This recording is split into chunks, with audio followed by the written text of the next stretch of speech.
తండ్రి, కుమారుడు, పరిశుద్ధాత్మ త్రియేక దేవుని నామం పేరట ఆమెన్. మన తండ్రి అయిన దేవుని నుండి, ప్రభు అయిన యేసుక్రీస్తు నుండి కృపా సమాధానములు మీకు కలుగునుగాక. ప్రియ విశ్వాసులారా, ఈ దినము మన యొక్క పవిత్ర వాక్య ధ్యానము కొరకు మీకు ఆహ్వానము. వేదాంత విద్యాపరమైన ఆదివారంగా పరిగణిస్తూ దైవజ్ఞాన సముపార్జన సంఘము అభ్యాసన సమాజముగా మారుట, అంటే దైవజ్ఞాన సముపార్జన అనే అంశంపై మనం కలిసి ధ్యానం చేయడానికి మిమ్మల్ని ఆహ్వానిస్తూ ఉన్నాను. తత్సంబంధంగా పరిశుద్ధులైన మత్తయి వ్రాసిన సువార్త 13వ అధ్యాయము 16వ వచనం నుంచి కొన్ని వచనాలు మీ కొరకు చదివి వినిపిస్తాను. అయితే మీ కన్నులు చూచుచున్నవి గనుక అవి ధన్యములైనవి, మీ చెవులు వినుచున్నవి గనుక అవి ధన్యములైనవి. అనేక ప్రవక్తలను నీతిమంతులను మీరు చూచువాటిని చూడకపోయిరి, మీరు వినువాటిని వినగోరియు వినకపోయిరని మీతో నిశ్చయముగా చెప్పుచున్నాను. విత్తువాని గురించిన ఉపమాన భావం వినుడి. ఎవడైనాను రాజ్యమును గురించిన వాక్యం వినియు గ్రహింపక ఉండగా దుష్టుడు వచ్చి వాని హృదయంలో విత్తబడిన దాన్ని ఎత్తుకొని పోవును. త్రోవ ప్రక్కన విత్తబడిన వాడు వీడే. రాతి నేలను విత్తబడినవాడు వాక్యం విని వెంటనే సంతోషంతో దానిని అంగీకరించువాడు. అయితే అతనిలో వేరు లేనందున అతడు కొంతకాలం నిలుచును కానీ వాక్యము నిమిత్తం శ్రమ అయినను హింస అయినను కలుగు కానీ అభ్యంతరపడును. ముండ్ల పొదలలో విత్తబడిన వాడు వాక్యం వినువాడే గాని ఐహిక విచారమును ధనమోసమును ఆ వాక్యము అణిచివేయను గనుక వాడు నిష్ఫలుడగును. మంచి నేలను విత్తబడిన వాడు వాక్యం విని గ్రహించువాడు. అట్టివారు సఫలురై ఒకడు 100 అంతలుగా, ఒకడు 60 అంతలుగా, ఒకడు 30 అంతలుగా ఫలించునను. ప్రార్థన చేస్తున్నాం. అతి పరిశుద్ధుడు మన తండ్రి, గొప్పదేవ, అనునిత్యమైన నీ ప్రేమలో మమ్మను మీరు బలపరిచి భద్రపరిచి సజీవులుగా మమ్ముంచి మరొక విశ్రాంతి దినాన నీ పవిత్ర వాక్య ధ్యానము కొరకు మమ్మల్ని నిలువబెట్టినందుకు వందనాలు చెల్లిస్తున్నాం. నాయనా, నీ వాక్యంలో మర్మాన్ని మాకు తెలియచెప్పండి.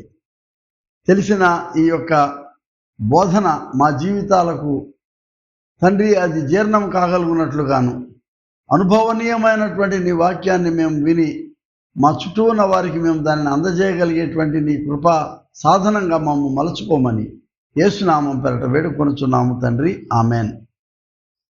మన ప్రభు అయిన యేసుక్రీస్తు దివ్య నామం పేరట మీ అందరికీ శుభములు, మా ఆశీస్సులు.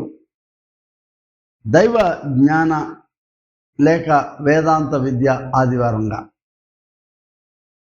దీన్ని పూర్వకాలంలో మొదట ట్రాన్స్లేషన్స్ అన్నీ కూడా మన చుట్టూ ఉన్న పండితులు లేకపోతే మేధావులు, వాళ్ళు చదువుకున్న వాళ్ళు ముందే కదా చదువుకున్న వాళ్ళు కాబట్టి వాళ్ళ పరిభాషలో దాన్ని వేదాంతం అని చెప్పేశారు.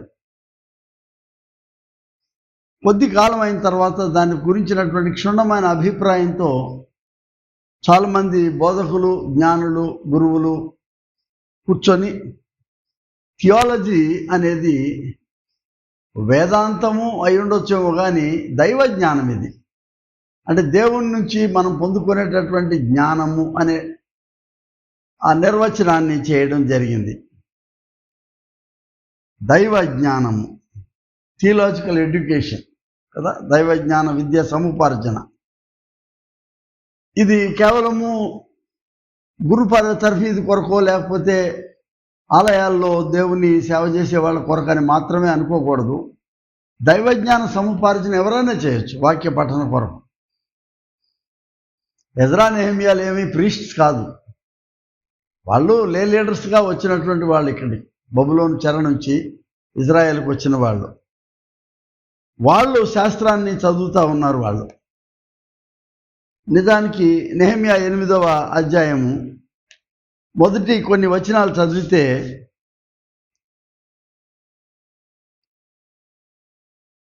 నెహెమ్యా ఎజ్రా నీటి గుమ్మము ఎదుట ఆయన 2వ వచనం చూడండి, 8వ అధ్యాయము నెహెమ్యా. యాజకుడైన ఎజ్రా 7వ మాసం మొదటి దినమున చదువుబడు దాని గ్రహింపశక్తి గల స్త్రీ పురుషులు కలిసిన సమాజం అంతటి ఎదుట ఆ ధర్మశాస్త్రం తీసుకొని వచ్చి నీటి గుమ్మం ఎదుటినున్న మైదానంలో ఉదయం మొదలుకొని మధ్యాహ్నం వరకు నిలుచునున్న ఆ స్త్రీ పురుషుల వారికి తెలివితో వినగలిగిన వారందరికీ చదివి వినిపించుచూ వచ్చాను. ఆ జనులందరూ ధర్మశాస్త్ర గ్రంథమును శ్రద్ధతో వినిది. తర్వాత చూస్తే ఏమవుద్దంటే, దానిని ఎజ్రా అనే శాస్త్రి జనులకు వాళ్ళకి బోధించుచు వాళ్ళకి దీనిలో వాక్య మర్మాన్ని వాళ్ళకి తెలియచెప్పినటువంటి విధానాన్ని మనం అక్కడ చూస్తూ ఉన్నాం. కాబట్టి ఇది దైవజ్ఞాన పరిశోధన, దైవజ్ఞాన అన్వేషణ, దైవజ్ఞాన అనుభవము, దైవజ్ఞాన ప్రకటన, ఇవన్నీ కూడా ఇందులో నిమిత్తమై ఉన్నాయి. అందుకే దీన్ని మన యొక్క విజ్ఞులు దీన్ని ఏమని నిర్వచించారంటే, theology proceeds through participation in and reflection upon a religious or an experience with the divine. అంటే దాన్ని మనం తెనిగీకరించుకోవాలంటే, దాన్ని దైవజ్ఞానం అనేది దేవునితో వనగూడిన ప్రత్యక్ష అనుభవము, ఆ అనుభవంలో పాల్గొనుట, దానిని సద్విమర్శతో దాన్ని ఆకళింపు చేసుకొని అర్థం చేసుకొని దాన్ని తన చుట్టూ ఉన్న సమాజానికి తెలియపరచుట అనేది సింపుల్.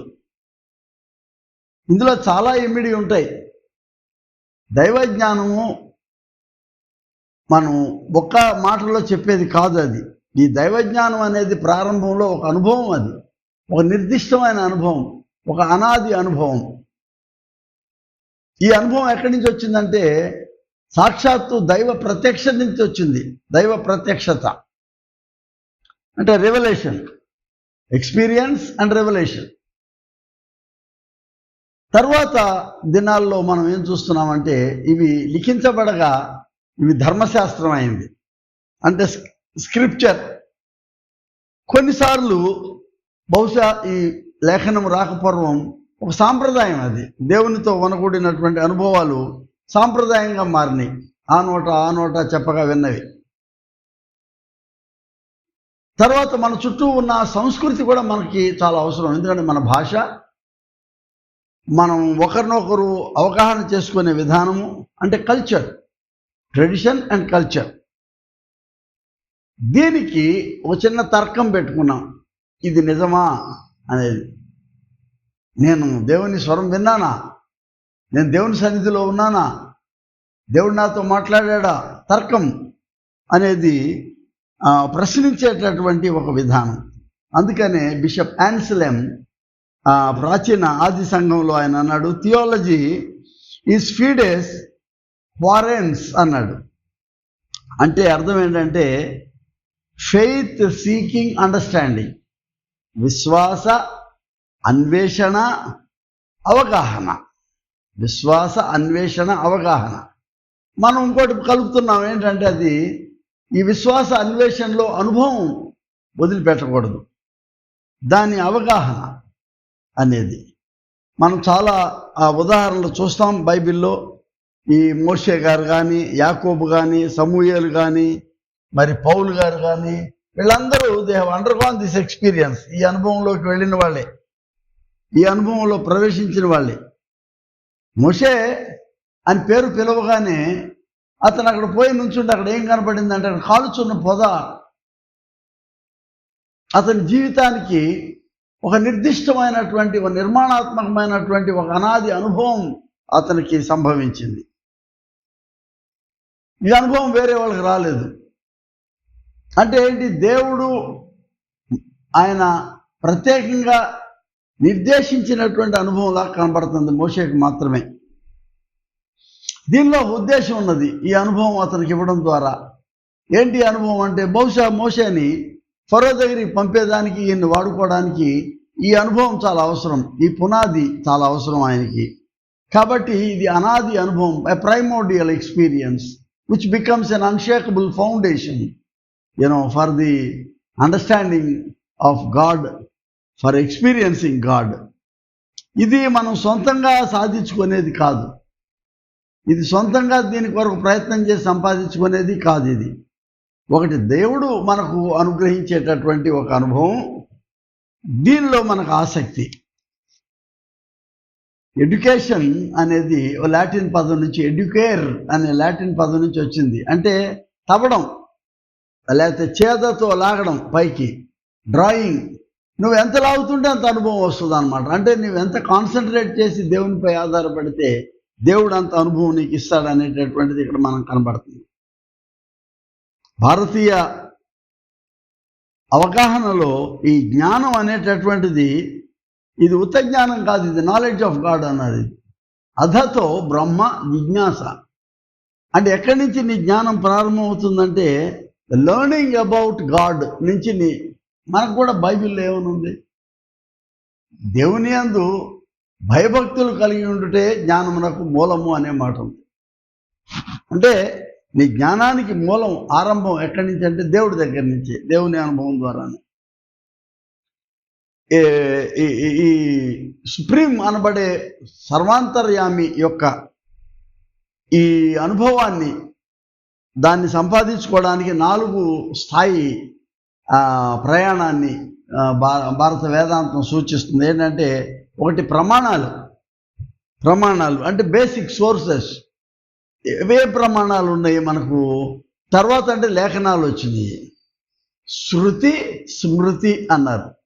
వినినది మోషే అని పిలిచినప్పుడు నువ్వు విన్నావే, అది శృతి. అది స్మృతి ఆయన తెచ్చినటువంటి ధర్మశాస్త్రము వాళ్ళకి స్మృతి అవుతుంది. అది అంటే ఆయన విన్నాడు, ఆయన రాశాడు, కొద్ది కాలం అయిన తర్వాత దాన్ని వాళ్ళు చదువుతాం, వింటున్నారు. ప్రమాణము.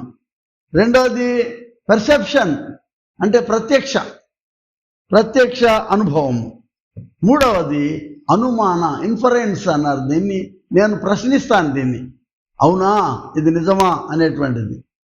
తర్వాత అనుమాన, తర్వాత ఉపమాన అనేది నేను పోల్చి చూసుకుంటాను, ఒక అనలాజికల్ రీజనింగ్. దీన్ని ప్రశ్నించి ఈ అనుమానం తర్వాత నేను నిర్ణయించుకునేటటువంటి ఒక నిర్దిష్టమైనటువంటి శబ్దము, వాక్యము అంటే కంక్లూషన్కి వచ్చాం మనం ఇక్కడికి. ప్రత్యక్ష, ప్రమాణ, అనుమాన, ఉపమాన, శబ్ద. ఈ స్థాయిల్లో దాటి నీవు దేవుని అర్థం చేసుకునేటటువంటి పెద్ద ప్రయాణం ఇది. ఇంత పెద్ద వేదాంతపరమైన విషయాలు మనం అవసరం లేకుండానే సింపుల్గా మోషే యొక్క జీవిత అనుభవంలోనే ఇదంతా ఇమిడి ఉన్నట్టు మనం చూస్తూ ఉన్నాం. మనం ఇక్కడ ఈ అనుభవంలో మనం ఆ మాటకు వస్తే మోషేనే కాదు, దేవుడు పేరు పెట్టి సమూయేలుని పిలిచాడు. సమూయేలు అని. పౌలుని పిలిచాడు, సౌలా సౌలా నీవేళ నన్ను హింసించుచున్నావు అన్నాడు. పేతురుని పిలిచాడు కొర్నేలు ఇంటికి వెళ్ళే ముందు దర్శనం ఇచ్చి. బై ద వే, దర్శనం కూడా ఒక ప్రాముఖ్యమైనటువంటి భాగం దైవజ్ఞాన అవగాహనలో. యాకోబుని పిలిచాడు దేవుడు. యాకోబుతో పోరాటం ఒక అనుభవం, అతనికి ఒక పెద్ద ఎబ్బోకు రేవు దగ్గర అనుభవము, ఒక జీవితకాలం ఇశ్రాయేలు దేశానికి జాతికి నిలబడిపోయినటువంటి ఒక అచంచలమైనటువంటి అనుభవంగా ఉండిపోయింది. ఇక్కడ వీళ్ళ పేరు మారుతుంది, స్థలం పేరు మారుతుంది. దాని అర్థం ఏంటంటే God is giving a new identity to them by this very experience. ఈ అనుభవం ద్వారా వాళ్ళకు నూతన గుర్తింపు ఒకటి దొరుకుతుంది. అంటే కాల్, ఎక్స్పీరియన్స్ అండ్ షేరింగ్. పిలుపు, అనుభవము, దీన్ని ఇతరులకు ప్రకటించేటటువంటిది. పిలిచినప్పుడు God ఎక్విప్స్ him with his knowledge. తన యొక్క అనుభవంతో అతను నింపుతాడు. అంటే empowering him with his power అనేది చూస్తున్నాం మనం. ఎవరు ఊరికే రారు. సోల్జర్ ఆర్మీలో చేరతాడు కదా, సైనికుడు అని నేర్చుకుంటాడు. అక్కడికి వెళ్ళి శిష్యుడు గురువు దగ్గరికి వెళ్తాడు, గురువు దగ్గర నేర్చుకుంటాడు, ఉపాసనం పడతాడు అంటారు. మరో శిష్యుడు ప్రవక్త దగ్గరికి వెళ్తాడు, ఆయన దగ్గర చాలా కాలం సేవ చేసి నేర్చుకుంటాడు. సో లెర్నింగ్ అనేది ఒక ప్రాసెస్ ఆఫ్ లాయల్టీ, ఒబీడియన్స్, వినయంతో కూడి నేర్చుకునేటటువంటి ఒక విధానంలో దైవజ్ఞానం ఇముడుతుంది, అబ్బుతుంది అనేది మనం అర్థం చేసుకోవాలి. ఇవాళ చర్చెస్కి థియలాజికల్ సెమినరీస్ని తీసుకొచ్చాం. పిల్లలు పోయి 3 సంవత్సరాలు అక్కడ నేర్చుకునే దాంట్లో, అందులో అధ్యయనం, అనుభవం, ఆధ్యాత్మికత, దీన్ని ప్రాక్టికల్ వర్క్స్ అంటే సమాజంలోనికి పోయి దాన్ని వాళ్ళు దీన్ని translation of what they have learned, నేర్చుకున్న దాన్ని అనుసరణీయంగా సమాజం మధ్య వాళ్ళు చేసేటటువంటిది అనమాట. దీన్ని పరిచర్య, తర్ఫీదు అనేటటువంటి విధానంలో పెద్దలు బాగా అరించే గురుకులం మోడల్లోనే తీసుకొని వచ్చారు ఈ అనుభవాన్ని, వేదాంత విద్యని. Thanks to our parental generation. దేవుడు ఏమంటున్నాడంటే, నిన్ను సృష్టించి గర్భంలో నిన్ను నిర్మించి నీకు సహాయం చేయువాడునైనా యెహోవాను నేనే. దీని అర్థం ఏంటంటే, దీనికి కూడా దేవుని ఎంపిక అవసరం అంటున్నాను నేను. The choice of God is important. కొన్నిసార్లు నాకు నేను పరిగెడతా దేవుడిని తెలుసుకోవాలని, కానీ దేవుడే పిలుస్తున్నాడు కొంతమందిని. అంటే నీవు నీ తల్లి గర్భంలో నీవు రూపొందించబడక మునిపే నేను ఎరిగి ఉన్నాను యాకోబు అని చెప్తా ఉన్నాడు ఆయన. యెషయా 43:1, 44:1 ఈ అనుభవాలు మనం చూస్తున్నాం. మనం దేవునితో వనగూడిన అనుభవం ఎట్లాంటిదంటే, వర్టికల్ అంటే ఇది ఊర్ధ్వముఖం, అంటే దైవ దిశలోకి వెళ్తున్నది అన్నమాట. ఇది God word relationship, or else it is known as God talk. దేవుడు చెప్తాడు, నువ్వు వింటావు. దేవుని స్వరం వినడం అనేటటువంటిది మనం చూస్తున్నాం. దీన్ని దేవుడు ఒక ప్రైవేట్ ఒక ఆంతర్యంతో నీ కొరకు మాత్రమే చేసింది కాదు. ఇది సమాజం కొరకైనటువంటి పిలుపు, సమాజం కొరకు ఇచ్చిన అనుభవం ఇది. దీన్ని పోయి ఒక అబ్రహాము, ఒక మోషే, ఒక యాకోబు దాన్ని ట్రాన్స్లేట్ చేశారు. ఈ దైవానుభవాన్ని చేసి సమాజం కొరకు దీన్ని వాళ్ళు వాడారు. దీన్ని ఇందాక అది వెర్టికల్ అయితే, ఇది హారిజంటల్ అంటే ఉపరితల sharing experience to your community. ఎవరికైనా చెప్పేదానికి. దీన్ని గ్రీకులో ఏమన్నారంటే కెరిగ్మా, ప్రొక్లమేషన్, ప్రకటించటం అనేటటువంటి షేరింగ్. కాబట్టి థియలాజికల్ ఎడ్యుకేషన్ లేక దైవజ్ఞానం అనేటటువంటిది ఏంటంటే, ఇది నీ కొరకు లేకపోతే నువ్వు ఏదో వ్యక్తిగతంగా వేరే వాడిని ఖండించేదానికో దీన్ని వాడడానికి కాదు. ఇక్కడ ఇది ఏంటంటే ఇట్స్ ఎ ఆన్గోయింగ్ ప్రాసెస్. నా మొదటి అబ్జర్వేషన్ ఏంటంటే, దీనిలో దైవజ్ఞాన పరిశోధన, దైవజ్ఞాన అభ్యాసన ఇది వన్ టైం ఈవెంట్ కాదు. ఇది ఒకసారి అనుభవం వచ్చాక ఇక అది డెడ్ ఎక్స్పీరియన్స్ లాగా పెట్టుకోవడం కాదు. అది it's an ongoing experience. Joshua 4వ అధ్యాయంలో అంటాడు, ఈ 12 రాళ్ల మధ్యన వాళ్ళని తీసుకొని వెళ్ళి గిల్గాల్ అని రాళ్ల వృత్తం మధ్య వాళ్ళకు ఒక అనుభవాన్ని ఇస్తున్నాడు. Unforgettable memory. It remained A tradition. Israel సమాజానికి ఒక నిరంతర జ్ఞాపికగా ఉండిపోయింది అక్కడ వాళ్ళు చేస్తున్నటువంటిది. దేవునితో ఒక నిబంధన, దేవునితో వనగూడినటువంటి ఒక ప్రయాణము, అది మనం చూస్తున్నాం. అలాగే ఎక్స్పీరియన్స్ ఆఫ్ బెతెల్, యాకోబుకు వచ్చినటువంటి ఆ స్వప్నంలో దోతలు పైకి ఎక్కడము దిగటము, దేవుడు ఉన్న స్థలం అనుకొని దానికి ఏం పేరు పెట్టాడు? దేవుని నిలయం అని పేరు పెట్టాడు. బెయిత్ ఎలోహిం అంటే దేవుని యొక్క గృహము. యాకోబుకి ఇంకొక అనుభవం దొరికింది అక్కడ ఎబ్బోకు రేవు దగ్గర, దానికి పెనుయేల్ అని పేరు పెట్టాడు. పానీం అంటే దేవుడి ముఖం, ఎలోహిం దేవుని ముఖాన్ని నేను ముఖాముఖిగా చూశాను, పోరాడాను ఇక్కడ అనేటిది. సో ఇక్కడ ఏంటంటే మెమోరియల్ అండ్ రెవల్యూషన్, ఆ జ్ఞాపకము దీని ప్రత్యక్షత మధ్య వీళ్ళు కట్టినటువంటి ఈ మహా సమాజం ఇన్ని వేల సంవత్సరాల తర్వాత కూడా అవి నెమరు వేసుకుంటూ ఉండడాన్ని మనం గమనిస్తున్నాం. అంటే ఒక మాటలో చెప్పాలంటే it's unveiling the mystery of life in God. దేవునిలో ఉన్న ఆ జీవానుభవాన్ని తెరచినట్టుగా ఒకళ్ళు ప్రత్యక్షంగా అనుభవించటమే ఈ యొక్క దైవజ్ఞాన అనుభవాన్ని నేను అనుకుంటున్నాను. తర్వాత ఈ దైవజ్ఞానం అనేది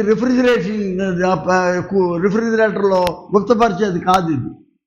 ఈ దైవజ్ఞానం అనేటటువంటిది అంటే ఎప్పటికప్పుడు పురోగతి, ఎప్పటికప్పుడు ముందుకు నడిచేటటువంటిది, ఆన్గోయింగ్ ఎక్స్పీరియన్స్. ఇది స్తబ్దతతో ఉండేది కాదు, ఇది కదిలేటటువంటి అనుభవం. ఇది నాకు ఈ అనుభవం ఇవాళ వస్తే నా తర్వాత తరం వాళ్ళకి ఇంకో అనుభవం. ఎర్ర సముద్రాన్ని మోషే పాయలు చేసిన తర్వాత నడిచినట్టు, దేవుడు చేస్తే నడిచినట్లు యొర్దాను దగ్గర యెహోషువ కూడా నడిచాడట. దాని తర్వాత ఏలియా కూడాను ఆయన ఆరోహణమైన తర్వాత శిష్యుడు ఎలీషా దుప్పటి కొడితే నీళ్లు వేరైపోయి అందులోంచి నడిచాడు అనేది. సో తరము తర్వాత ఈ అనుభవాన్ని దేవుడు ఇస్తూ ఉన్నాడు. It is an ongoing experience, it is not a dead experience. దైవ జ్ఞానం అనేటటువంటిది కొనసాగేటటువంటిది. పౌలు తిమోతికి బోధన చేస్తా ఉన్నాడు. ఆయన ఏం చెప్తున్నా అంటే, ఈ విషయాలన్నీ కూడా దేవుని నుంచి వచ్చినటువంటి అనుభవాలు నీకు ఇది. 1 తిమోతి మొదటి పత్రికలో పౌలు చెప్తా ఉన్నాడు. ఆయనకి ఏం చెప్తున్నా అంటే, దేవుని యొక్క నీతిమంతత్వం, దేవుని యొక్క మంచితనము, దేవుని యందలి విశ్వాసము, దేవుని యందలి ప్రేమ, మరి నీ యొక్క సహనము, నీ యొక్క అణకువతనము, ఇవన్నీ కూడా ఏంటంటే ఈ దైవజ్ఞానంలో నీకు అలవడవలసినటువంటి ఉండవలసినటువంటి విషయాలను నేర్పుతా ఉన్నాడు ఆయన. యారగెన్స్తో, అహంకారంతో, గర్వంతో అన్నీ నాకు తెలుసులే అనుకున్నప్పుడు నీకు దేవుడితో పని లేదు. నీవే సొంత జ్ఞానాన్ని సంపాదించుకోగలవు. అది ఎటుదారి చేస్తుందో తెలియదు మనకది.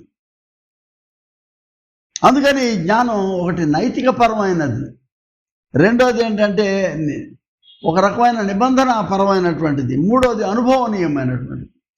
ఈ దైవ జ్ఞానాన్ని మనం చూస్తూ ఉన్నాం.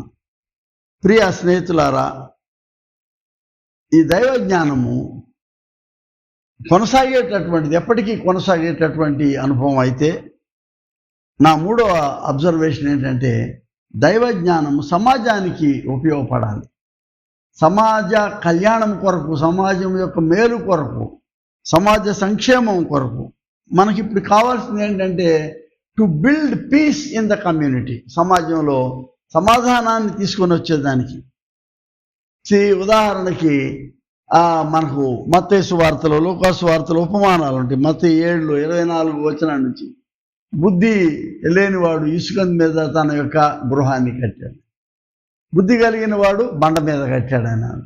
దీని అర్థం ఏంటంటే వాన వచ్చి వరద వచ్చి అది కొట్టుకుపోయింది, ఇసుక మీద కట్టింది, బండ మీద ఉన్నది స్థిరంగా నిలబడిందంటే అర్థం ఏంటంటే నీకు దైవజ్ఞానం అన్షేకబుల్గా అచంచలంగా ఉండాలంటే నీవు సమాజపరమైనటువంటి సేవార్థమైనటువంటి సంగ్రహణ తీసుకొనడం అనేది అది మేలు జరిగేదానికి అది పనికి రావాలి. ఈ యొక్క సత్సువార్త అనేది మనం గమనించాలి. ఇంకొకటి, దైవ జ్ఞాన పరిశోధన కూడా ఎటువంటిదంటే నీవు నేర్చుకున్న తర్వాత it's an engagement in the people. నీకు దేవుడు ఎందుకు ఇస్తున్నాడంటే ఇది నీ సమాజానికి, నీ చుట్టూ ఉన్నటువంటి సమాజానికి ఇది ఉపయోగపడేదాని కొరకు, నీవు వాళ్ళతో కలిసి జీవించేదానికి. నువ్వు సెపరేట్ అయ్యి లేవు టీచర్గా, థియోలోజియన్గా, you are in the midst of people. అందుకే ఈ మధ్యకాలంలో ఏమన్నారంటే దాన్ని డూయింగ్ థియాలజీ అన్నారు. అంటే ఏంటి? దైవజ్ఞానాన్ని సమాజం మధ్య దానిని వారికి తెలియచెప్పేదానికి doing theology with the people towards justice and peace. న్యాయం కొరకు, మరి వాళ్ళ యొక్క సమాధానం కొరకు. మార్టిన్ లూథర్ కింగ్ జూనియర్ అమెరికాలో సివిల్ వార్ జరిగినప్పుడు ఆయన పెద్ద నడక నడిచాడు. ఆయన సివిల్ రైట్స్ మూమెంట్స్లో ఆయన పెద్ద పాట పాడుతూ వచ్చాడు. వీ షల్ ఓవర్కమ్, మేము జయిస్తాం అనుకుని ఆయన పాట పాడుతూ వచ్చాడు. అది నెరవేరింది. అది ఒకనాడు ఒబామా ప్రెసిడెంట్ ఆఫ్ అమెరికా అయినప్పుడు ఆ కళ నెరవేరింది. ఆయన ఏమన్నాడు? నా కుమారులు, నల్లజాతి కుమారులు తెల్లవారితో కలిసి ఆ డైనింగ్ టేబుల్ దగ్గర భోజనం చేసేటప్పుడే కదా, ఆ కత్తి పోర్కు పట్టుకున్నప్పుడు, తెల్లవారితో కలిసి నా కుమారుడు బ్యాగ్ తీసుకొని స్కూల్కి, అదే స్కూల్కి వెళ్ళినప్పుడు, అంటే పెద్ద కళగా అన్నాడు. ఐ హ్యావ్ ఎ డ్రీమ్ అన్నాడు. నాకు ఒక కళ ఉన్నది, ఆ కళ నెరవేరాలన్నాడు. ఎన్ని సంవత్సరాలు పట్టింది? ఒబామా మళ్ళీ ప్రెసిడెంట్ అయిన తర్వాత మనం చూస్తున్నాం కళ నెరవేరింది అని. Maybe it will be repeated again and again in many other countries also. Doing theology with people's lives, వారి జీవితాల మధ్య మనం దేవుని యొక్క ప్రణాళికలు, దేవుని యొక్క వాక్యాన్ని, దేవుని యొక్క ఉద్దేశాన్ని వారికి తెలియచెప్పేటటువంటి సాధన ఈ దైవజ్ఞాన విధానము. ఇట్ బిల్డ్స్ ది బ్రిడ్జెస్, సమాజం మధ్య, వారి పోకడలలో విడిపోయినటువంటి వారి మధ్య, గో బిట్వీన్, వాళ్ళ మధ్యకు పోయి వాళ్ళకు వారధి నిర్మాణం చేసే, సంధానపరిచి సమాధానపరిచి. అందుకే పౌలు ఏమంటున్నాడు? ఆయన మనకు దేవుడు సమాధాన పరిచర్యను ఆయన మనకు అప్పచెప్పాడు అని అంటున్నాడు. ఆయన మనకు ఈ సమాధాన పరిచర్యను అప్పచెప్పినాడు ఆయన. కాబట్టి ఈ పరిచర్యను మనం చేయడం కొరకు దైవ జ్ఞాన పరిశోధన చాలా అవసరం. ఇంకొక ఆలోచన ఏంటంటే ఈ దైవ జ్ఞానము అనేటటువంటిది ఇట్ ఎనేబుల్స్ యూ, లేకపోతే ఇట్ చేంజెస్ యూ, నిన్ను ఒక కాపరిగా మార్చేటటువంటి కాలం ఉంటుంది. నువ్వు దేవుని జనులలో కాపరిగా నువ్వు మారతావు. ఎందుకు? నువ్వు కేవలం ఏదో థియరేటిక్గా వాళ్ళకి బోధన చేసి యువతలకు వచ్చేయడం కాకుండాను ప్రజల మధ్య జీవిస్తూ వాళ్ళని నడిపించేటటువంటి ఒక అవగాహన, నడిపించేటటువంటి ప్రేరణ దేవుడు నీకు ఇస్తాడు ఈ దైవ జ్ఞానంలోని. దేని ద్వారా ఇస్తాడంటే స్క్రిప్చర్. ఈ స్క్రిప్చర్ ద్వారా. ఎజ్రా వెళ్ళి వాళ్ళ ముందు నుంచొని చదివేసేసి చేదులుపుకోవాలా. ఎజ్రా వాళ్ళ కొరకు నిలబడ్డాడు. నెహెమ్యా, ఎజ్రాలు రండి మనం కట్టుటకు పూనుకొందామన్నారు. The experience with God is translated in building up of the walls of Jerusalem. దేవాలయ ఆ ఆలయ ఆ గోడలు కట్టేదానికి అది ఆ అనువాదం చేయబడింది. ఆ భాష్యం నెరపబడింది అని చెప్పాలి మనం ఇక్కడ. ఓ రకంగా చెప్పాలంటే theology celebration of your faith. నీ విశ్వాసాన్ని ఒక వేడుకగా, దేవుని అందరి విశ్వాసాన్ని ఒక వేడుకగా చేసుకోవటం అనేది it's a never ending celebration. ఎప్పటికప్పుడే ఒక అనుభవం చెప్పుకుంటూ వెళ్తుంటాం. గ్రేట్ థియోలోజియన్స్ బోన్హాఫర్ ఓ ప్రక్కనేమో సొంత అనుభవం నాజీ గవర్నమెంట్లో ఆయన చెరసాల్లో పెట్టడం ఆయన్ని కదా, ఆయన మరలా ఆయన ప్రిజన్ లెటర్స్ ద్వారాను ఆయన థియాలజీని, ఆయనకున్నటువంటి అనుభవాన్ని తెలియపరుస్తూ వచ్చారు.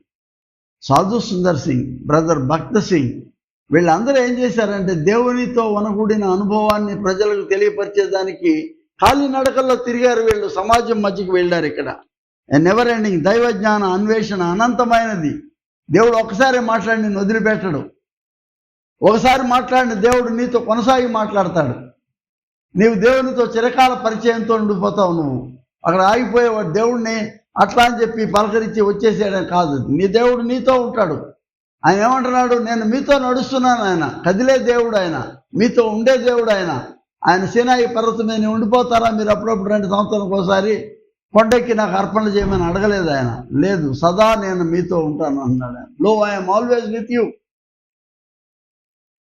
అగ్ని స్తంభంగా, మేఘస్తంభం మేఘంగా వాళ్ళ పైన ఆవరించి షకీనా మేఘంగా వాడితో నడిచాడు దేవుడు. వాడితో నడిచేటటువంటి దేవుడు ఆయన అంటున్నాడు. ఆయన నాకు అదే అనుభవం. కాన్సన్ట్రేషన్ క్యాంప్లో బోన్హాఫర్ అనుభవం నాకు చాలా గొప్ప, నన్ను కదిలించినటువంటి అనుభవం. అది ఎక్కడే వేరు వాడలేదు. ఆయన a great theologian, also a great preacher and a great experience, a great witness. ఆయనే కాదు, యూర్గన్ మోల్ట్మన్ అనేటువంటి ఆయన సిలువను ఆయన చుట్టూ ఆయన ఆలోచనలన్నింటిలో కూడాను సిలువను పెట్టుకున్నాడు. ఆయన చెప్పినటువంటి ఆయన లివింగ్ గాడ్, సజీవుడైన దేవుడు అని చెప్పాడు. ఆయన సజీవుడైన దేవుడు, ఎప్పటికీ కూడా సజీవుడైన దేవుడు ఆయన. And the fullness of life, ఆయనలోనే సమృద్ధి జీవం అని చెప్పినవాడు యూర్గన్ మోల్ట్మన్.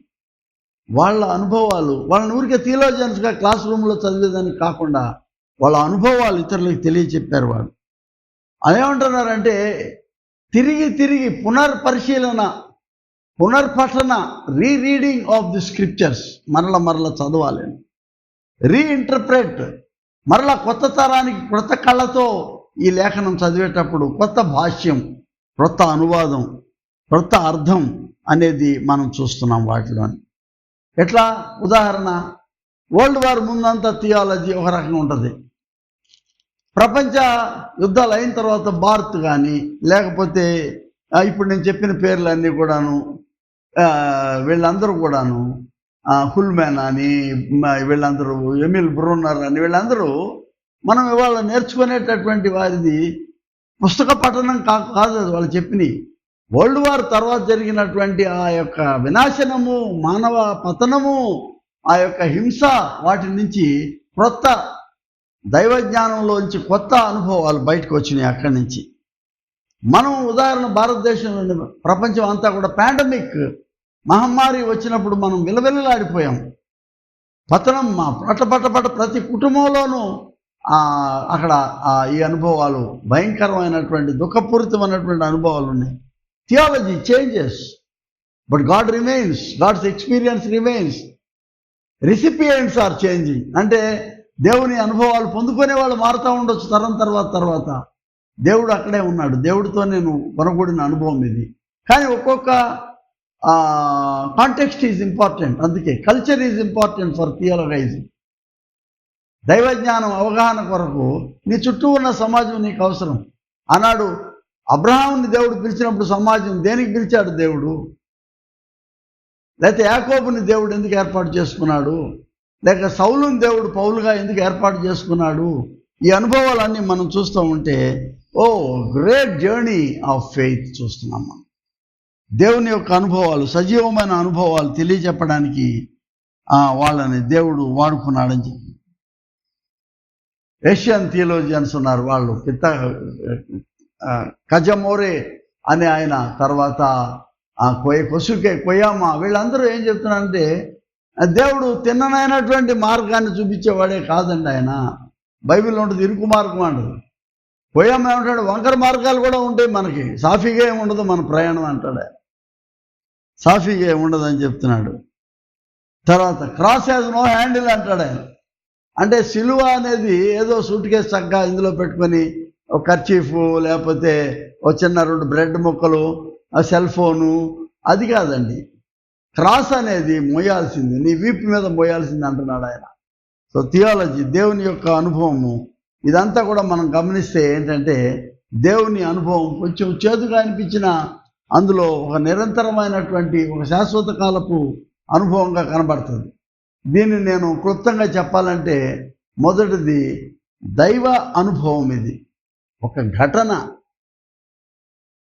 God event. For Paul it is Christic event, Christ event, క్రీస్తుతో కూడా వనగూడిన సంఘటన. ఇది పునశ్చరణ చేయటం, పునరావలోకనం చేసుకుంటూ వెళ్ళిపోవడమే ముందుకి. ఈ అనుభవం నిరంతర జ్ఞాపికలో ఉంటుంది. ఇది నా దైవానుభవ ఘటన. దైవ జ్ఞానం అంటే దైవానుభవ ఘటన నుంచి, ఒక అనాది అనుభవం నుంచి బయలుదేరుతూ ఉంది. అందులో జ్ఞాపకం ఉంది, అందులో ప్రకటన ఉన్నది, అందులో మనం పాల్గొనటం ఉంటుంది. అంటే ఏంటంటే మెమరీ, ప్రొక్లమేషన్ అండ్ పార్టిసిపేషన్ అనేది ఈ దైవ జ్ఞానంలో. ఐసోలేషన్ కాదు, నేను ఒక్కడనే కాదు, నాకు దేవుడు అనుభవం నాకే ఇచ్చాడు, కానీ నా ఒక్కడికి ఇవ్వలేదు ఈ అనుభవం అనేది గమనించాలని చెప్పాను. నేనును నా ఇంటి వారును అంటాడు యెహోషువ. నేను ఒక్కడే కాదు, నేనును నా ఇంటి వారును యెహోవానే సేవించదు. యెహోషువ 24వ అధ్యాయం. యెషయా 6వ అధ్యాయంలో అతనికి జరిగినటువంటి అనుభవము అతను ఒక్కడికే కాదు ఇది. And later on Isaiah remains a great prophet. ఎన్ని అనుభవాలను వెలిబుచ్చాడు, దేవుని యొక్క ఆయన వాక్కును ఇతరులకు ఎంతమందికి ఎట్లా పంచిపెట్టాడని చూస్తున్నాం. పాకిస్తాన్లో గుల్షన్ ఎస్సేర్ అనుభవాన్ని నేను చదివాను. తెర చిరిగినది అంటాడు, టార్న్ వెయిల్, ఒక పుస్తకం అనుభవం ద్వారా రాస్తే చదివాను. గుల్షన్ ఎస్సేర్ చాలా గొప్ప అనుభవం ఆవిడది. పాకిస్తాన్లో ఒక ఆర్థడాక్స్ ముస్లిం ఫ్యామిలీలో ఉండి పోలియో ఎఫెక్ట్ అయ్యి మక్కా వాళ్ళ నాన్నగారు తీసుకెళ్ళి కాబా చుట్టూ తిరిగి ఆ జుమ్జుమ్ నీరు అంతా కూడా అభిషేకం పొందుకొని డాక్టర్లను లండన్లో చూసుకొని వాళ్ళు కూడా ఏం చేయలేమన్నాక ఇంటికి వచ్చేసి పాకిస్తాన్లో ఉన్నప్పుడు వాళ్ళ నాన్న వాళ్ళ అమ్మ మెల్లిమెల్లిగా వాళ్ళందరూ పరమపదించారు. ఒంటరిగా మిగిలినప్పుడు బయట ఆయా పడుకొని ఉంది, గదిలో ఏమో పడుకొని ఉంది. అప్పుడే ఖురాన్ చదువుకొని నిద్రపోయింది. మధ్యరాత్రిలో ఎవరో తట్టి లేపినట్టు లేచి చూస్తే ఒక వెండి జలతారు పడినట్టు ఆమె మీద పడతా ఉందంట అనుభవం. It's a great experience like many other saints. లేచి నీవు నీ ఖురాన్ తీసుకొని చదువు అన్నాడు. అది చదువుతుంటే అందులో మిరియం గురించి చాప్టర్ ఉంటుంది, 4వ సూరా. అందులో ఈసా అనేటువంటి ఆయన ఆమెకు పుట్టాడు, కన్యకు. నేనే ఆ ఈసాను, నీకు నడిపిస్తాను నిన్ను అని ఆమె మాట్లాడుతుండగానే ఆమె కాళ్ళలోంచి చిటపట శబ్దాలు వస్తుంటే పోలియో ఎఫెక్టెడ్ లేడీ, ఆమె కాళ్ళ లోపల ఏదేదో లోపల ఎముకలు వచ్చేస్తూ ఉన్నాయి. ఇది అంత అద్భుతం లాగా ఉంది. ఆమె కొద్దిసేపు అయ్యాక నువ్వు లేచి నిలబడు. ఆమె లేచి నిలబడగానే నిన్ను నడిపించేవాడిని నేను, స్వస్థపరిచేవాడిని నేను అని చెప్పినప్పుడు బయటికి వెళ్ళి ఈ అనుభవాన్ని బయట పడుకున్న ఆయాకి చెప్తుంటే అమ్మో దయ్యం అనుకుంది. తర్వాత ఆయా చెప్పింది, ఈ అనుభవం ఎవరికి చెప్పమాక, చంపేస్తారు ఈ దేశంలో నేను. కాదు, చెప్పాలి. పొద్దున్నే అన్నలకి, వదినలకి, అక్కల, బావలు అందరిని పిలిపించేశారు. అందరూ వచ్చాక ఈ అనుభవం చూశారు, నమ్మారు, కానీ చెప్పకూడదు ఎవరికి. నేను ఎలాగైనా దీన్ని చెప్పకుండా ఉండలేనంటే ఆ పెద్ద ఆయనతో మాట్లాడుకున్న పెద్ద ఆఫీసర్తో ఈమెను అర్జెంటుగా ఈమెని విమానం ఎక్కించేసి లండన్ పంపించేశారు. తర్వాత దినాల్లో she remained a great witness. She lived in Oxford. ఆమెను నేను చూశాను, ఆమెను షేక్ హ్యాండ్ ఇచ్చాను. అంటే నేను నమ్ముతున్నాను ఇది అనుభవం. ఆమె చెప్తుంటే నమ్మకుండా ఉండలేను నేను. ఆమె పోలియో ఎఫెక్టెడ్, తండ్రి మోసుకుంటా వెళ్ళాడు ఆమెని. ఇవాళ ఆమె నిలబడి మాట్లాడుతూ ఉంది, ఆమె సాక్ష్యం ఇస్తూ ఉంది. దేవుడు ఊరికే నిన్ను స్వస్థపరచలేదు, దేవుడు నీకు ఊరికే అనుభవం ఇవ్వలేదు. ఇది అనేకులకు తెలియజెప్పాలి. ఈ అనుభవనీయత, అనుసరణీయత ఇతరులకు తెలియచెప్పగలిగేటటువంటి అనుభవము అనేది గమనించాలి. రెండవది ఇండివిజువల్ ఎక్స్పీరియన్స్. ఇందాక దేవునితో అనుకూడిన అనుభవం, ఇది ఇండివిజువల్ ఎక్స్పీరియన్స్. ఈ అనుభవాన్ని ఇతరులకు పంచాలనేది నేను చెప్తున్నా. దీనికి లాంగ్వేజ్ కావాలి. అంటే భాష అంటే ఈలు కాదు నేను అనేది. భాష అంటే నువ్వు చెప్పగలిగేటటువంటి ఆ యొక్క ప్రేరణ నీలో నుంచి రావాలన్నమాట. ఆ స్వరం నీకు కావాలి. అది experience of holiness must be shared. Revolution అన్నారు, ప్రత్యక్షత అన్నారు దీన్ని. ఈ సమాజ నిర్మాణం కొరకు ఈ నీ వ్యక్తిగత అనుభవాన్ని వాడాలి ఇక్కడ. దీనిలో నీవు లేఖనాలను జ్ఞాపకం చేసుకోవాలి. ఈ లేఖనాలను నీవు తిరిగి తిరిగి చెప్పే కదా, ఇది ఫ్రిడ్జ్లో దాసేది కాదని చెప్పాను. ఇది ఆల్వేస్ స్క్రిప్చర్ ఈజ్ అలైవ్. అందుకే కదా మార్టిన్ లూథర్ గారు అది భాషల్లో నుంచి జర్మన్ భాషకి ట్రాన్స్లేట్ చేస్తానంటే ఆయన ఒప్పుకోలేదు నువ్వు చేయడానికి. విక్లిఫ్ ట్రాన్స్లేట్ చేస్తే ఒప్పుకోలే. జాన్ హస్టాన్ ట్రాన్స్లేట్ చేస్తానంటే కాల్ చేశారు ఆయన్ని. They didn't accept. ఎందుకంటే ఏముంటుంది అందులో మర్మం మాకు తెలియదు, కానీ అది ఆ భాషలోనే ఉండాలనేది మూర్ఖత్వం, మూఢనమ్మకం. అది it has to be translated. ఇవాళ తెలుగులోనికి బైబిల్ తర్జుమా చేయబడి, విచిత్రం ఏంటంటే అంతా కలిపి 200 సంవత్సరాలు అయింది అంతే తెలుగు బైబిల్ తర్జుమా అయ్యి. అంటే దేవుడు తెలుగు ప్రజలకి ఆయన మాట్లాడింది 200 సంవత్సరాలే అయింది కదా. మోషే వాళ్ళందరితో 6000 సంవత్సరాల క్రితం మాట్లాడి ఉండొచ్చు, పౌలుతో 2000 సంవత్సరాల క్రితం మాట్లాడి ఉండొచ్చు. మనతో దేవుడు మాట్లాడుతున్నది 2200 సంవత్సరాలు. ఆయన వాక్యం ఇచ్చాడు ఆయన. ఇదే ప్రభు ఆయన ఈ వాక్యం ఇచ్చిన తర్వాత మనకేం అర్థం అవుతుందంటే ఆయన శోధించబడ్డాడు. గుర్తుందా మీకు? అపవాదితో ఆయన శోధించబడ్డాడు. అక్కడ వాక్యమే ఉంది. అక్కడ ప్రభు వాక్యం ద్వారా దాన్ని ఎదుర్కొన్నాడు ఆయన. అక్కడ దేవుని నోట నుంచి వచ్చి ప్రతి మాట సజీవమైంది అని చెప్తున్నాడు ఆయన. రాళ్ళు రొట్టెలు కాదు చేసేది, దేవుని నోటి నుంచి వచ్చే మాట వలన జీవిస్తామని. చివరిగా ఈ అనుభవానికి మన చుట్టూ సమాజం చాలా అవసరం. అది నలుగొట్టబడిన సమాజం అవ్వచ్చు. మోషేకి ఎవరండి? నా జనుల యొక్క మూల్గులు నాకు వినబడుతున్నాయని, మూల్గే జనం, నిట్టూర్పులు విడిచే జనం. ఆయన కాంటెక్స్ట్, ఆయన నేపథ్యం. సో ప్రతి అనుభవానికి దేవుడు ఒక సందర్భాన్ని కలుగు చేశాడు. ఆ సందర్భం మార్టిన్ లూథర్కి నలుగొట్టబడుతున్నటువంటి నల్లజాతి ప్రజలు కదా. ప్రతి జనాంగానికి ఒక అనుభవం ఉన్నది, అది ఒక ఎక్సోడస్. ప్రతి అనుభవానికి ఒక నిర్గమ అనుభవమే. అది ఒకటే అనుభవంగా మిగిలిపోలేదు నిర్గమం. ఏది ఎర్ర సముద్రం పాయలు చేయటం. ఎన్నో దేశాల్లో, ఎన్నో జాతుల్లో, ఇటువంటి మన దేశంలో భారతదేశ స్వాతంత్ర్యం, భారతీయ దళితుల యొక్క విమోచన, ఇవన్నీ కూడాను పలు రకాలైనటువంటి అనుభవాన్ని మనం చూస్తున్నాం. పిల్గ్రిమ్ జర్నీ, కనాను ద్వారా, హిత్తీయుల ద్వారా, యెబూసీయుల ద్వారా ఎన్నో పాఠాలు నేర్చుకున్నారు వీళ్ళు. ఈ ప్రయాణం అంతటిలోనూ వాళ్ళందరినీ దాటుకుంటూ వచ్చారు. ఎన్నో అనుభవాలు సంపాదించుకున్నారు. వాళ్ళ భాషలు కొన్ని నేర్చుకున్నారు. అన్నీ వచ్చాక ఇవాళ వాళ్ళు అక్కడ నిలబడ్డారు. ఒక మెచ్యూర్డ్ కమ్యూనిటీ అంటే ఒక బాగా ప్రజ్ఞతో కూడినటువంటి సమాజంగా నిలబడ్డారు. ఈ సువార్త గ్రీకులకి వెళ్ళింది పౌలు ద్వారా, రోమీల మధ్యకి వెళ్ళింది పౌలు పేతురుల ద్వారా. ఆ తర్వాత ఇతర మిడిల్ ఈస్ట్ కానీ, సిరియన్ ఆ ప్రాంతాలకు, పర్షియన్ ప్రాంతాలకు వెళ్ళింది. భారతదేశానికి వచ్చింది, కొరియాకి వెళ్ళింది, చైనాకి వెళ్ళింది, ఆఫ్రికాకి వెళ్ళింది. The gospel is everywhere to everywhere. నలు మూలాలకు వెళ్ళిపోయింది. And today the gospel is not alien. ఎవడో అంటుంటాడు బ్రిటిష్ వాళ్ళు తెచ్చారండి క్రైస్తవ మతాన్ని. That's non sense. తోమా అప్పుడే వచ్చాడు, 52 ఏడీలో, 52 క్రీస్తు శకంలోనే వచ్చాడు. అంటే 2000 సంవత్సరాల నుంచి ఇక్కడ ఉన్నటువంటి ఈ విశ్వాసం భారతదేశానికి పరాయి మతం కాదు. ఇది ఎన్నో మతాలు బయట దేశాల నుంచి వచ్చినాయి ఇక్కడికి. ఆర్యులు తీసుకొస్తే ఒక మతం వచ్చింది కదా, పర్షియా నుంచి వచ్చింది జొరాస్ట్రియన్ మతము, ఇవన్నీ వచ్చినాయి ఇక్కడికి. బయట నుంచి వచ్చిన మతాలు చాలా ఉన్నాయి. క్రీస్తు విశ్వాసం 2000 సంవత్సరాలు అయింది ఇక్కడికి వచ్చి. ఎల్లెడలా ప్రపంచం అంతా దేనిలో నుంచి వచ్చింది ఇది అంటే ప్రభు అయిన యేసుక్రీస్తు ఉత్థానం నుంచి వచ్చింది. ఆయన మరణ శ్రమలు, శిలువ మరణ శ్రమలు ఆయన ఉత్థానము ద్వారా వచ్చినటువంటిది. శిలువ మరణం లేకుండా మన విశ్వాసానికి పునాది లేదు. ఉత్థాన ఆరోహణం లేకుండా నిరీక్షణ లేదు. క్రీస్తు రాకడ నిరీక్షణ లేకుండా సువార్త లేదు.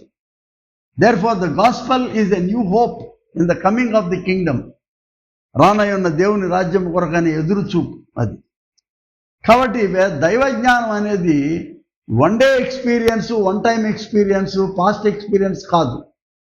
ఈ దైవజ్ఞానం అనేది డైలీ ఎక్స్పీరియన్స్, దినదిన అనుదిన పరిశోధన, అనుదిన అనుభవము, సాధన, బోధన. ఈ రెండు కూడా చాలా ప్రాముఖ్యమైనవి. ఈ విశ్వాస అనుభవంలో చరిత్ర ఉంది, సాంప్రదాయం ఉంది, భాష సంస్కృతి ఉంది, దీనిలో చరిత్ర ఉంది. అందుకనే జీసస్ ఆఫ్ హిస్టరీ, చరిత్రలో ప్రవేశించిన యేసు క్రైస్ట్ ఆఫ్ ఫెయిత్ అయ్యాడు, విశ్వాస క్రీస్తు అయ్యాడు ఆయన. పౌలు అందుకే ఆయనకు పేరు పెట్టాడు, యేసు క్రీస్తు అన్నాడు ఆయన. ఈ రెండింటిని మిళితం చేశాడు ఆయన.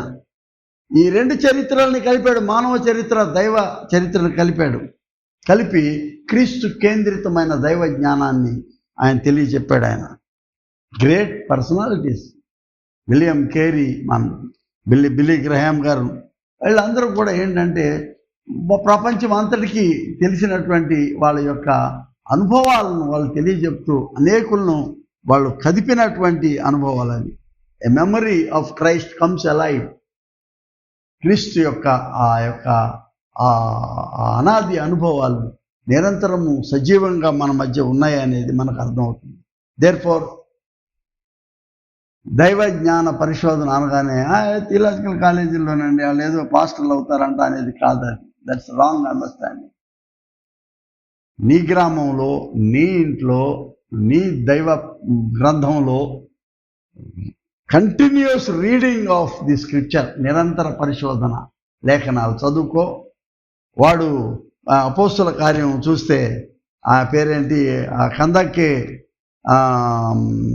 కందకే దగ్గర ఉన్నటువంటి ఆ మంత్రి గారు రథం మీద ఐథియోపియాడు ఆయన నపుంసకుడు ప్రయాణం చేస్తూ ఉంటే ఆయన కూడా ఊరికే ఆరాధించడానికి యెరూషలేముకి వచ్చాడంట. కందాకే నుంచి వచ్చి తిరిగి వెళ్తూ ఉంటే ఆయన చదువుకుంటా ఉన్నాడు. పక్కనే పరిగెడుతున్నటువంటి ఫిలిప్పు ఆయన అంటున్నాడు పరిగెత్తుకొచ్చి, నువ్వు చదువుతున్నది గ్రహించున్నావా అని అడిగాను. అపోస్తుల కార్యం గ్రంథం 8వ అధ్యాయం 29వ వచనం. ఆయన అడుగుతుంటే ఆయన, ఎవడైనా నాకు త్రోవ చూపుకుంటే, అందుకే నేను అంది అధాతో బ్రహ్మ జిజ్ఞాస అని. శిష్యుడు the beginning of knowledge comes from learning కదా. నాకు త్రోవ చూపుకుంటే ఎట్లా అని అడిగినప్పుడు, నువ్వు నా పక్కన కూర్చొని చెప్తే తెలిస్తే చెప్పు అన్నాడు. అప్పుడు ఫిలిప్ ఆయన పక్కన కూర్చొని ఆయన చదువుతున్న భాగం చూశాడు. ఆయన గొర్రె వలె వదకు తేబడేను, బొచ్చు కత్తిరించు వాని వల్ల ఎదుట గొర్రె పిల్ల ఎలాగ మౌనంగా ఉండేను, అలాగే ఆయన నోరు తెరవకుండేను. ఆయన దీనత్వం బట్టి ఆయనకు న్యాయ విమర్శ దొరకకపోయాను. ఆయన సంతానం ఎవరు వివరించరు? ఆయన జీవం భూమి నుండి తీసివేయబడినది ఎవరి గురించి అయ్యా? ఫిలిప్ సువార్త చెప్పాడు. అంటే లేఖనం చదువుతున్నప్పుడు, మరల చదువుతున్నప్పుడు అందులో నుంచి సర్వజ్ఞాని అయినటువంటి దేవుడు నీతో సంబోధిస్తాడు, నీతో మాట్లాడతాడు.